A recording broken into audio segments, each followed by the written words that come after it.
Hello everyone, hope you all are well and good and doing your work properly. तो first of all students, अगर आपने अभी तक मेरे चैनल को सब्सक्राइब नहीं किया है तो प्लीज़ कर दें so that you can get all the updates on time.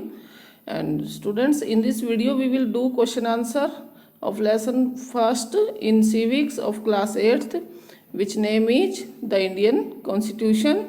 इससे पहले इस लेसन की 6 वीडियोज हम कंप्लीट कर चुके हैं जिसमें हमने लेसन के सभी इंपॉर्टेंट पॉइंट्स अच्छे से किए थे.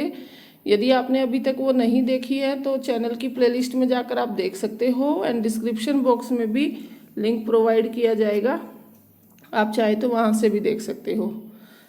Let's start our topic that is question answer.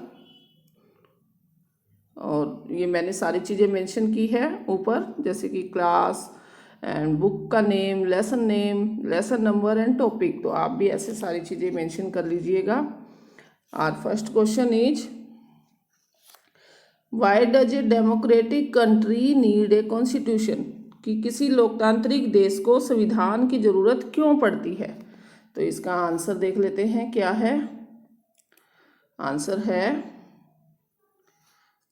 A democratic country needs a constitution because it provide basic rules and principles by which a country is governed. यानी कि एक लोकतांत्रिक देश को संविधान की ज़रूरत इसलिए है क्योंकि संविधान के अंदर कुछ रूल्स होते हैं, कुछ प्रिंसिपल्स होते हैं जिनसे कि देश चलाया जाता है.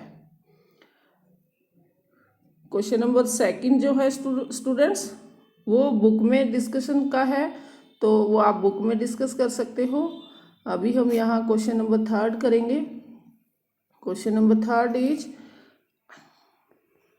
What would happen if there were no restrictions on the power of elected representatives. यानी कि अगर इलेक्टेड रिप्रेजेंटेटिव्स की शक्तियों पर कोई अंकुश ना होगा, कोई कंट्रोल नहीं होगा, तो क्या होगा. तो इसका आंसर देख लेते हैं हमने क्या किया है.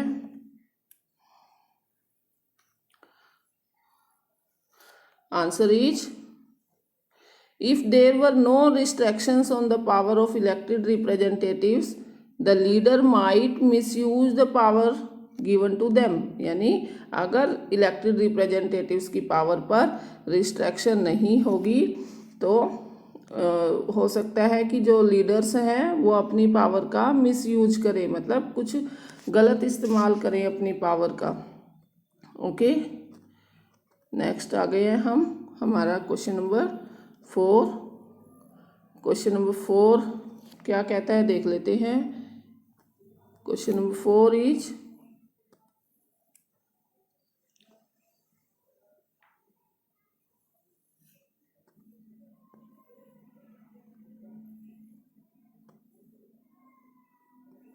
इन each of the following situations. यानी कि नीचे कुछ सिचुएशंस दी गई है. आइडेंटिफाई द मिनोरिटी, तो उनमें से हमें मिनोरिटी को पहचानना है.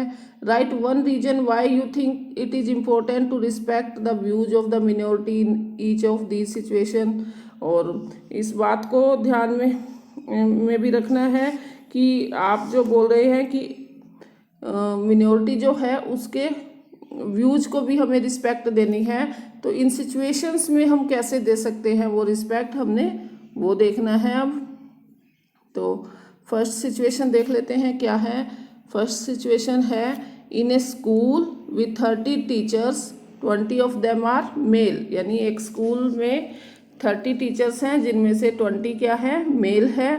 तो इसका जो आंसर होगा वो है कि in a school with 30 teachers women teachers are in a minority. यानी वुमेन टीचर्स क्या है, मिनोरिटी है, क्योंकि 20 अगर मेल है तो 10 ही फीमेल बची ना. Male teachers should respect the views and wishes of women teachers. अब मेल टीचर को क्या करना चाहिए, रिस्पेक्ट करनी चाहिए महिलाओं की इच्छा और उनके विचार की, क्योंकि under the constitution both man and women are equal. क्योंकि कॉन्स्टिट्यूशन में दोनों क्या हैं, मैन एंड वुमेन दोनों इक्वल है, इसीलिए. अब देख लेते हैं नेक्स्ट सिचुएशन क्या है. नेक्स्ट सिचुएशन हमारी है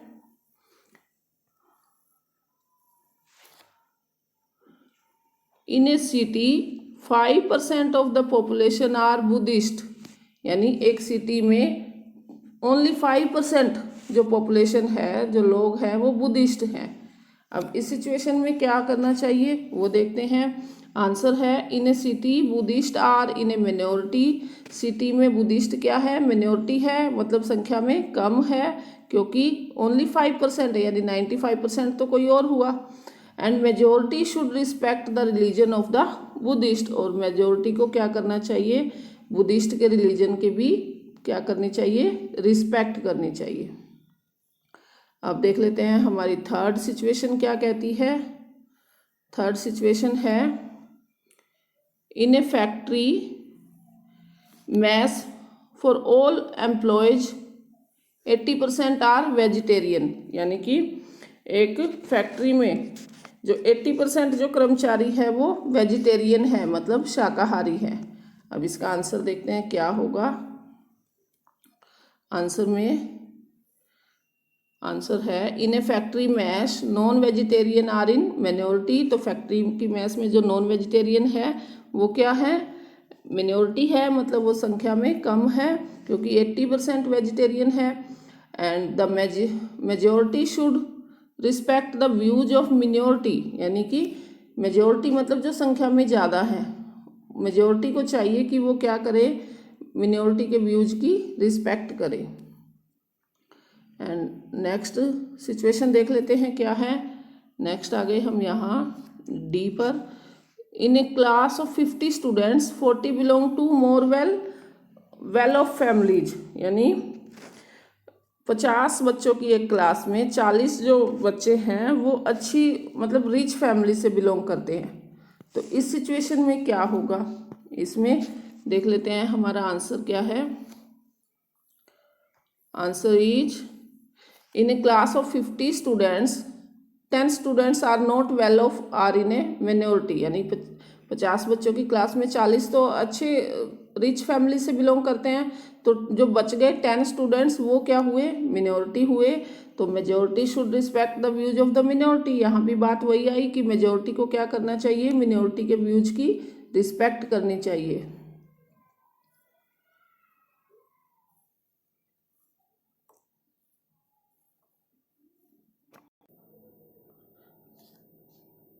राइट टू इक्वालिटी मीन्स समानता का अधिकार, जो कि नंबर 1 है।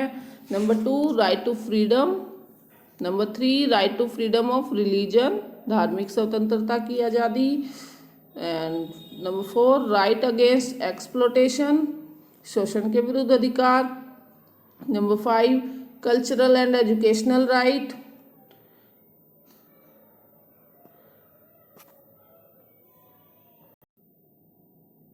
तो जो 6 फंडामेंटल राइट है स्टूडेंट्स, वो है राइट टू कॉन्स्टिट्यूशनल रेमेडीज। तो ये 6 फंडामेंटल राइट्स है जो हमारे संविधान ने हमें दिए हैं, और ये देश में रहने वाले सभी लोगों के लिए हैं। और मेरा मानना है कि ये आपको अच्छे से आने चाहिए, अच्छे से ये लर्न होने चाहिए सभी को। अब हम एक बार फिर से सारे क्वेश्चन आंसर देख लेते हैं।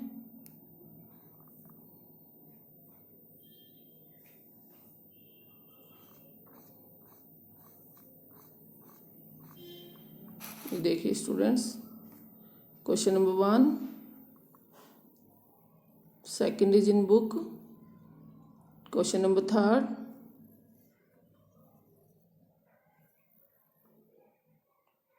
Question number 4,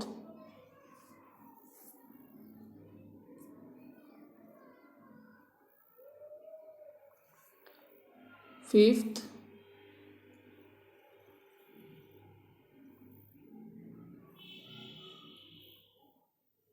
and last question number 6। I hope ये आपको अच्छे से क्लियर हो गए।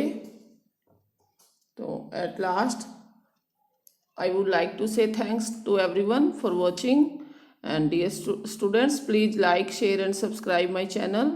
Stay home stay safe. हम मिलते हैं नेक्स्ट वीडियो में, तब तक के लिए question answer right and learn कर लीजिएगा।